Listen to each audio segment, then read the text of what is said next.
You have the task cycle. You give the opportunities, you give students the opportunities to use the language for spontaneous communication. So that's task cycle. That's when they realize it, okay? And then the language focus here, or the language focus phase, is to really help them to develop an awareness of how language works. So parang baliktad siya ng PPP, right? Can you notice that? Mm-hmm. So very reverse siya na version ng PPP. And for the language focus cycle, the activities that normally are implemented, for example, are repetition or sentence completion or matching exercises, or pwede din dictionary work, especially if it deals with certain vocabulary. And even if the different task-based frameworks have differences in terms of the implementation, they have this, they still share an emphasis on grammar and attempt to find proper place for an F on F, or focus on form, in L2 pedagogy. So we are going to end our discussion with the focus on form, which is a recent development in language teaching. Ito na yung parang ini-enclose na niya. It is also like a sort of interpretation of Komarava de Velu's contention on principled eclecticism. But F on F also has its own history because it has different versions. So F on F, form focused instruction. It is a grammar instruction framework within communicative or meaning-based approach, okay? And it follows the task-based and content-based language teaching. So that is the main idea of focus and form, okay? But it has, again, its own varieties. So you have first F on Fs, okay, focus on forms. So this has something to do with the traditional view of language teaching. You have the traditional approach. So we focus on, or we heavily focus on teaching a series of grammatical forms that can be acquired, again, sequentially and additively. Again, this is the linear way of teaching grammar, okay? So parang makikita nyo sa mga syllabus minsan that you can really see a scope and sequence of the learning competencies or the topic. So ito yung unahin mo, ito pangalawa, pangatlo. So that is sequentially and additively. And that is, again, a very traditional view because that's under grammar-based approach, because grammar-based approach usually thinks that or believes or claims that language should be taught in a linear, atomistic fashion, okay? So that's the thing there. I'm trying to make it fast, ha?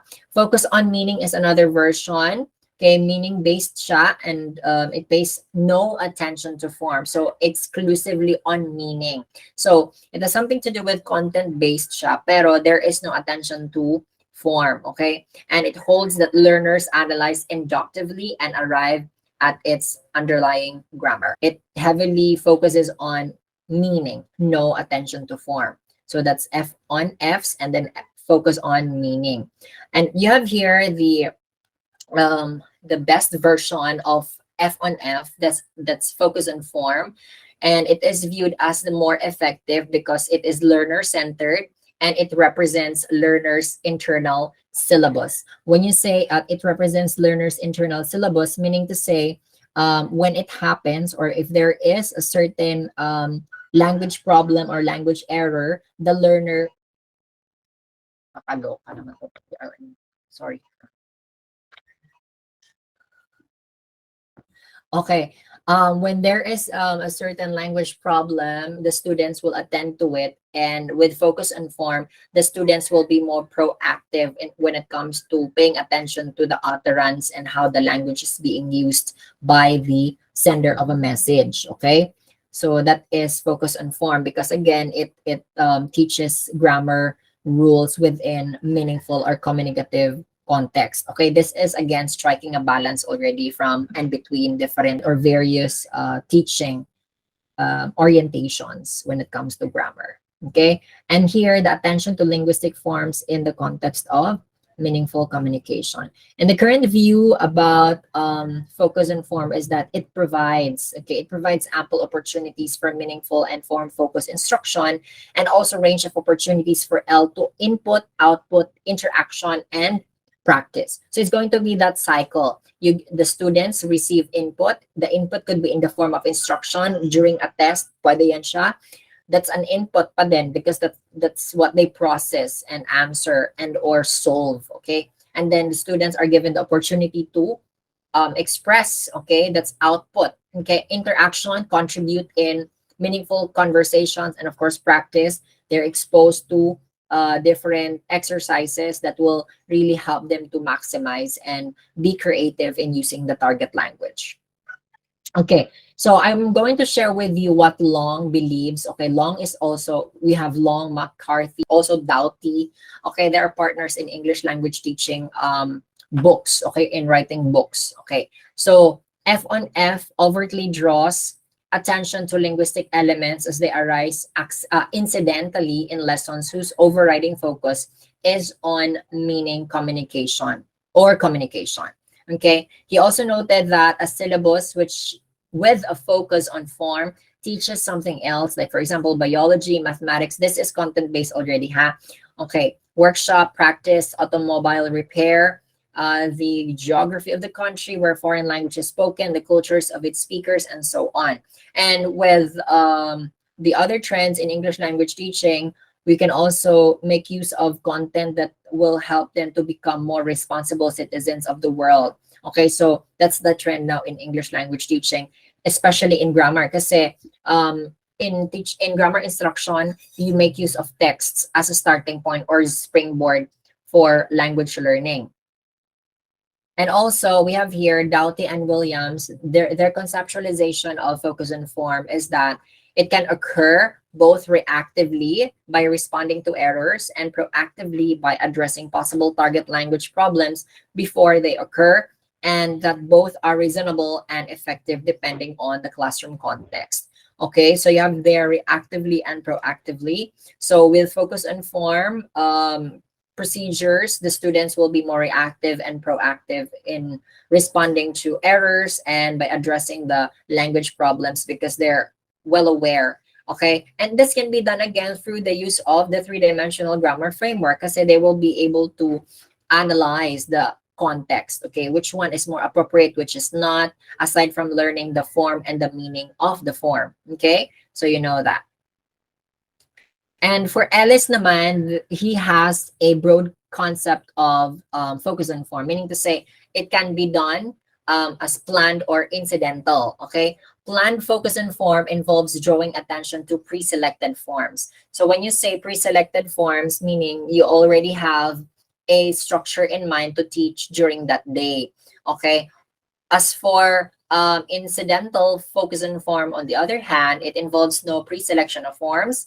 Attention to form can occur either reactively in response to errors during communicative activities or preemptively by taking time out from communicative activities to address language forms anticipated to be problematic. So for example, if meron kayong sinusunod na syllabus, it will be more of planned, right?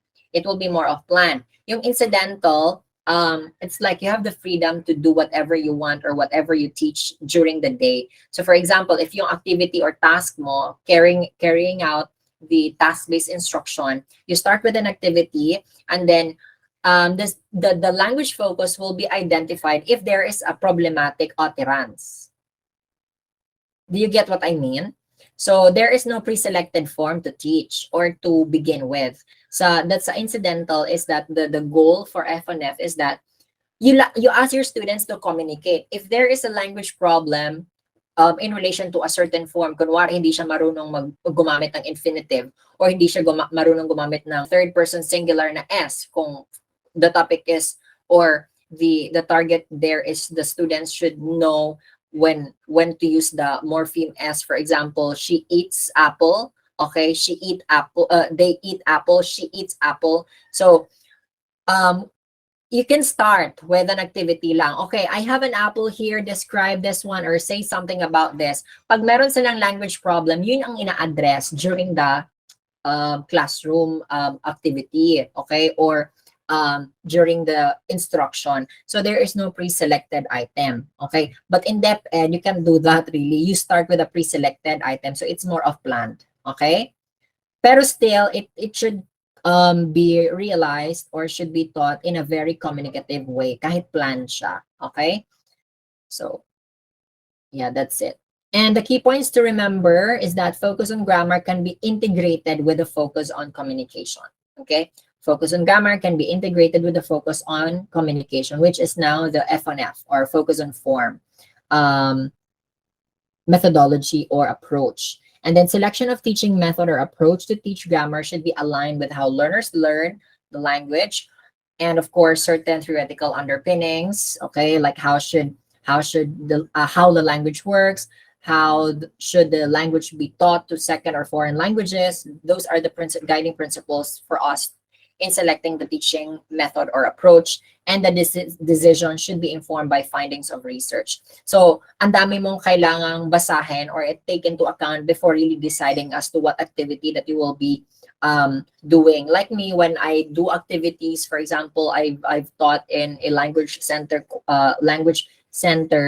and so whenever I think of an activity, I also think of, okay, so this is how language works. Ito yung description niya, and you have this idea from ELT or language education that languages are learned this way or are processed this way. And so ito naman, meron nag-i-inform sa akin that studies show that blah, blah, blah, blah. So I process all of them and then come up with the activity that I will be doing in my class. Okay? So that is the main point there.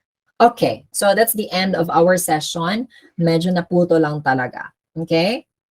So any questions or clarifications or additional information that you want to share to intensify your classmates' knowledge about our discussion today?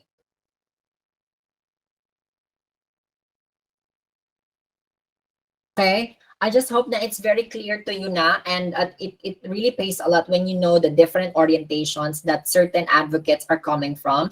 Meron tayong mga advocates from grammar-based approaches, we have advocates from communicative-based approaches, and then we have advocates or proponents coming from a more neo-Firthian, okay, or somewhat the alternative, or somewhat the more principled eclecticism kind of perspective in teaching grammar or language in general. Okay? So we have three different, yung eclecticism, medyo more on the practical, more on striking a balance. Okay? And then you have the different perspectives, the grammar-based and the communicative-based instruction. Okay? Or instructional options in teaching grammar. No more questions?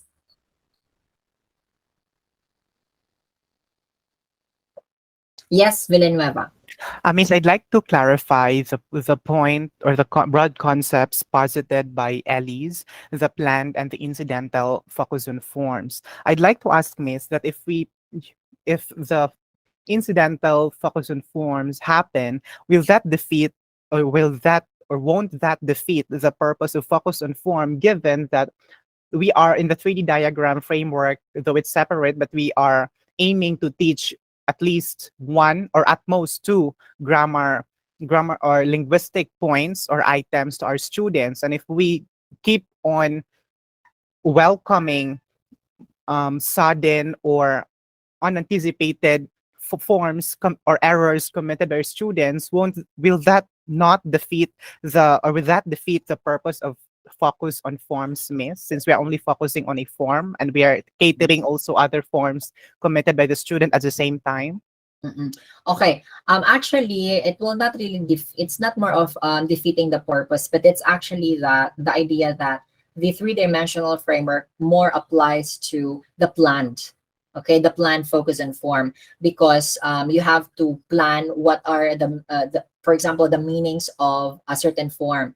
But in a way, when you will be implementing incidental F1F, you know that there are different dimensions, important 3 dimensions when you will be teaching that. And of course, eto, matitest talaga yung knowledge mo as a teacher na on the spot siya.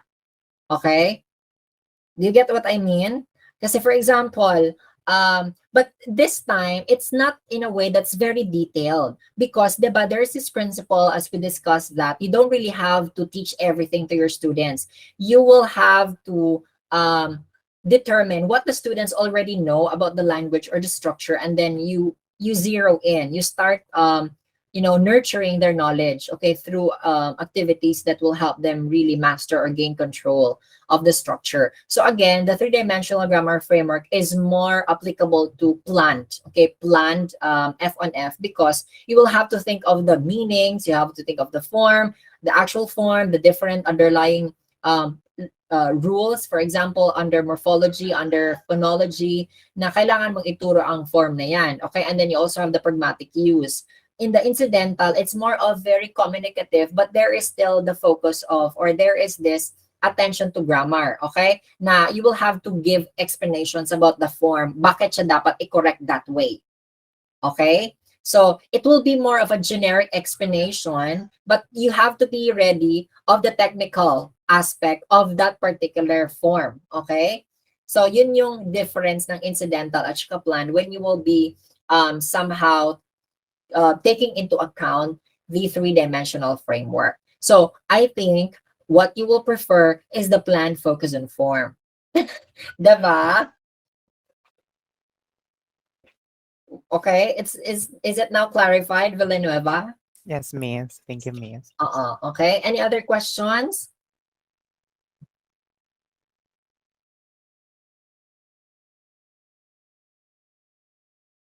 So if you're going to come to think of it, no, if you think of the incidental F on F, parang isipin mo na it's very unprincipled kasi parang it's going to be very messy and anything lang, okay, pag may mali, okay, no, that is the blah, blah, blah, na, da, da, da.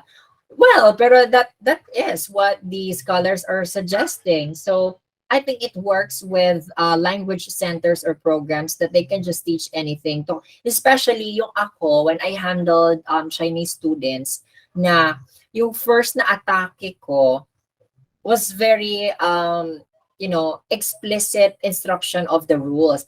And when I got to learn the students' experiences in China, how grammar or how the English language is taught in China. Sabi ko, ay hala pa, hindi pala dapat ako nag-explicit teaching ng grammar kasi doon pa lang, yun yung pinaka method. So that's why they are here in the Philippines, because they want to communicate. So ayun, nag-change ako agad. Ako automatically nag-change ako ng approach na I start with something. For example, I just bring a coffee or I bring a phone, say something about this one, describe this. And then if they commit errors, that's when the time I provide a correction or corrective feedback about the correct usage or the positive evidence. Okay? Again, yung positive evidence is the correct example or sample of the language. Okay? So yung negative evidence, doon na siya binibigyan ng correction or corrective feedback during the interaction. So, okay, Jessa says, I eat apple. Okay? I eat apple. So how should we change this to a better construction, or how should we say it properly? Oh, I eat apple, because I is the subject here and that refers to you, blah, blah, blah. So you explain that na. So may focus on form na. Hindi naman sinasabi na focus on form is there is a very detailed attention to form. Hindi naman, okay? Kaya nga, you strike a balance. If your students already know about that, wag ka na masyado magbigay ng mga facts about that form, okay? You can proceed to the actual use of that form in actual communication, okay? So, I hope that you're empowered teachers now, when you graduate, hindi na yung mga very traditional na very weak versions of the tawag nito, teaching the language or grammar. Kasi yung mga teachers nga, yung mga MA students ko nga, nasashock ako sa mga ways nila in teaching grammar. Okay?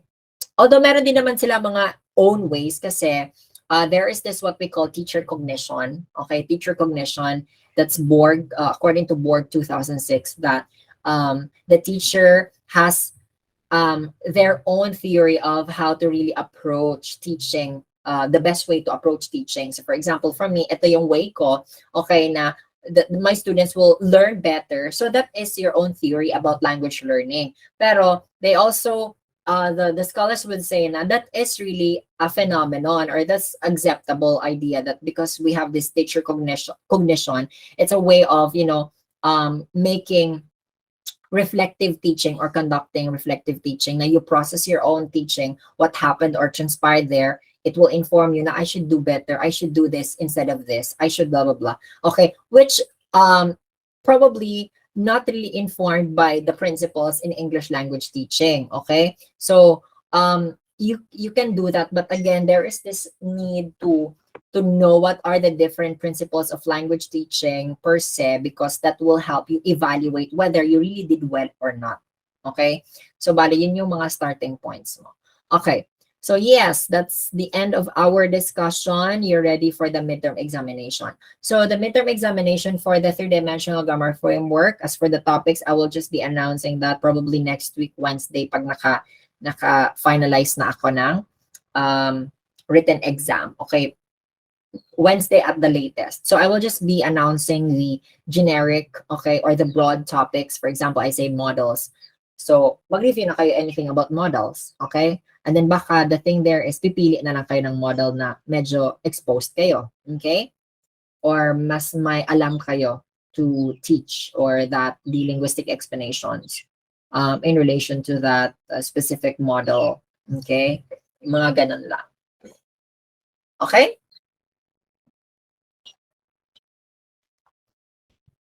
No more questions? Okay, sige. I'll just stop the recording. Okay.